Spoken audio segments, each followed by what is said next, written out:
ನಮಸ್ಕಾರ ಕರ್ನಾಟಕ ಸ್ನೇಹಿತರೆ, ಈ ಸಿದ್ಧರ ಮಠದ ಒಂದು ಬ್ಯೂಟಿಫುಲ್ ಆಗಿರೋ ಸ್ಟೋರಿ ಜೊತೆ ನಿಮ್ಮ ಮುಂದೆ ಬರ್ತೀನಿ ಅಂತ ಹೇಳಿದೆ. ಸ್ನೇಹಿತರೆ, ಆ ಸ್ಟೋರಿ ಏನಂದರೆ, ಸ್ನೇಹಿತರೆ, ಆಡಳಿತ ಪದ್ಧತಿ ಏನು ಪ್ರಜಾಪ್ರಭುತ್ವ ಪದ್ಧತಿ ಬರೋಕ್ಕಿಂತ ಮುಂಚೆ ರಾಜ ಪದ್ಧತಿ ಇತ್ತು. ಆ ರಾಜ ಪದ್ಧತಿಯಲ್ಲಿ ಈ ಪ್ರಾಂತ್ಯವನ್ನು ಆಡಳಿತ ಮಾಡ್ತಾ ಇದ್ದಂಥ ಅದ್ಭುತವಾದ ಒಬ್ಬ ದೊರೆ ಇದ್ದಂತೆ. ಆ ದೊರೆ ಎಷ್ಟು ಜನರನ್ನ ಪ್ರೀತಿಸ್ತಿದ್ದ, ಅಷ್ಟೇ ಪ್ರಾಣಿ ಪಕ್ಷಿಗಳನ್ನು ಪ್ರೀತಿಸ್ತಿದ್ದಂತೆ. ಸ್ನೇಹಿತರೆ, ಅವನ ಆಡಳಿತದಲ್ಲಿ ಅವನ ಪಟ್ಟದ ಆನೆ ಇತ್ತಂತೆ. ಸ್ನೇಹಿತರೆ, ಆ ಪಟ್ಟದ ಆನೆ ಏನಿತ್ತು ಅಂದರೆ, ಆ ಆನೆಗೂ ರಾಜನಿಗೂ ತುಂಬ ಸ್ನೇಹ ಇತ್ತು ಅಥವಾ ಪ್ರೀತಿ ಇತ್ತು, ಏನೋ ಗೊತ್ತಿಲ್ಲ.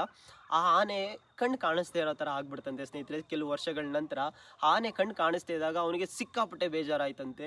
ಅದಾದ ನಂತರ ಅವನ ಗುರು ಹಿರಿಯರನ್ನೆಲ್ಲ ಕರೆಸಿ ಏನಾಯಿತು, ಚಿಕಿತ್ಸೆ ಕೊಡಿಸಿ ಅಂತ ಕೇಳಿದ್ರಂತೆ. ಆನೆಗೆ ಎಷ್ಟೋ ಬಾರಿ ಟ್ರೀಟ್ಮೆಂಟ್ ಕೊಡಿಸಿದ್ರಂತೆ, ಬಟ್ ಅದು ಆನೆ ಕಣ್ಣು ಸರಿ ಹೋಗ್ಲಿಲ್ವಂತೆ. ಅದಾದ ನಂತರ ರಾಜನಿಗೆ ತುಂಬ ಬೇಜಾರಾಗಿ ಪ್ರವಾಸ ಮಾಡುವಾಗ ಯಾರೋ ಈ ಬೆಟ್ಟದ ವಿಶೇಷತೆಯನ್ನು ಹೇಳಿದ್ರಂತೆ ರಾಜರಿಗೆ. ಆ ರಾಜರು ಬಂದು ಇಲ್ಲಿನ ಸಾಧು ಸನ್ಯಾಸಿಗಳನ್ನ ಭೇಟಿ ಮಾಡಿ ಹಿಂಗೆ ಆಗಿದೆ, ನನ್ನ ಕಷ್ಟ ಇದು ಅಂತ ಅವರಲ್ಲಿ ಕೇಳ್ತಾರೆ, ನನ್ನ ಆನೆಗಳಿಗೆ ಕಣ್ಣು ಕಾಣಿಸ್ತಿಲ್ಲ ಅಂತ.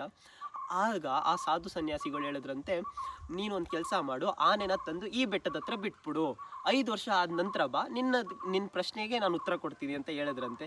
ಸರಿ, ಏನಪ್ಪ ಋಷಿಗಳು ಹೇಳ್ತಿದ್ದಾರೆ ಅಂತ ಆ ರಾಜ ಆ ಆನೆನ ತಂದು ಈ ಕಾಡಿನ ಅಥವಾ ಈ ಬೆಟ್ಟದ ಮೇಲೆ ಬಿಟ್ಟು ಹೋಗ್ಬಿಟ್ರಂತೆ.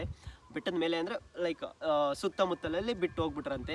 5 ವರ್ಷ ಕರೆಕ್ಟಾಗಿ ಎಕ್ಸಾಕ್ಟಾಗಿ 5 ವರ್ಷ ಆದಮೇಲೆ ಬಂದು ಆನೆ ನೋಡುತ್ತಂತೆ. ಆನೆ ಕಣ್ಣು ಕಾಣಿಸ್ತಿದೆಯಂತೆ. ಆನೆ ರಾಜರನ್ನ ಬಂದು ಗುರುತು ಹಿಡಿತಿದೆಯಂತೆ. ರಾಜರಿಗೆ ವಿಶೇಷ ಅನ್ನಿಸ್ತು, ಏನಪ್ಪ ಹಿಂಗಾಗೋಯ್ತು ಅಂತ ಮತ್ತೆ ಸಾಧು ಸನ್ಯಾಸಿಗಳ ಹತ್ರ ಬಂದು ಕೇಳಿದ್ರಂತೆ. ಸಾಧುಗಳೇ, ಏನು ಗುರುಗಳೇ, ಏನು ವಿಸ್ಮಯ ಮಾಡಿಬಿಟ್ರಿ ನೀವು, 5 ವರ್ಷಗಳ ನಂತರ ಆನೆಗೆ ಹೆಂಗೆ ಕಣ್ಣು ಕಾಣಿಸ್ತು, ನಾನು ಸಿಕ್ಕಾಪಟ್ಟೆ ಚಿಕಿತ್ಸೆ ಎಲ್ಲ ಕೊಡಿಸ್ದೆ, ಆನೆಗೆ ಕಣ್ಣು ಕಾಣಿಸ್ತಿರ್ಲಿಲ್ಲ, ಬಟ್ 5 ವರ್ಷ ಇಲ್ಲಿ ಏನು ಮಾಡ್ತು, ಏನು ಪವಾಡ ಅಡಗಿದೆ ಅಂತ.